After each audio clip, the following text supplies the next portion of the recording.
The RX 7600, it's one of the best 1080p GPUs right now that aims to replace the RX 6600, 6600 XT, and 6650 XT, and compete with the likes of the RTX 4060. XFX introduced the RX 7600 in two variants, the Swift 210 and the QICK 308. I prefer the QICK 308 because it's built quite a bit better than the Swift 210.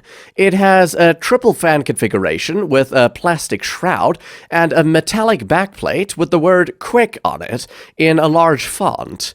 On the side, there's an 8-pin power connector and a BIOS switch, which is really nice to see on such a low-end GPU. Although it's a long triple-fan card, it's slim and doesn't take more than 2 PCIe slots to fit itself. It's one of the simplest designs I've ever seen, and easily vanishes in any setup because it brings almost no attention towards itself.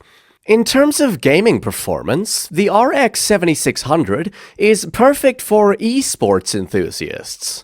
At 1080p, Apex Legends runs at a consistent 240 FPS at the highest settings.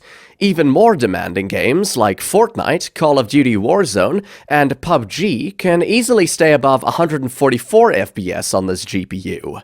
The XFX QICK308's cooler allows the RX 7600 boost quite a bit higher than the stock RX 7600s, allowing it to be almost 10% faster than them.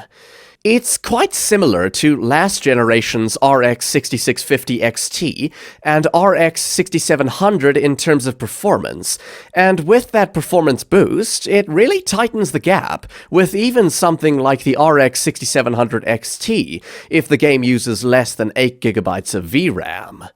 However, that leads me to my biggest frustration. I wish the 7600 had more VRAM, because frankly, in 2024, 8GB is becoming just the bare minimum.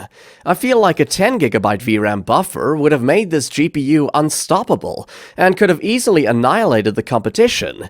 And speaking of competition, the RX 7600 has a lot going for it. There are far too many options to choose from AMD, Intel, and Nvidia. Almost all of these are previous generation cards like AMD's RX 6650 XT, Intel's A750, and Nvidia's RTX 3060. The latest offering from Nvidia is their RTX 4060, which is just as fast as the RX 7600, but costs way more to be a viable alternative. The best option out of all of these are the RX 6650 XT and RX 7600. Although the RX 6650 XT is slightly cheaper, there are much fewer models available for it because it's an entire generation older. Not only will the RX 7600 last a bit longer than the 6650 XT, it also has AV1 encoding. If the price gap had been bigger, I would have recommended the RX 6650 XT. But since both of these are nearly the same in price, the RX 7600 is an easy choice.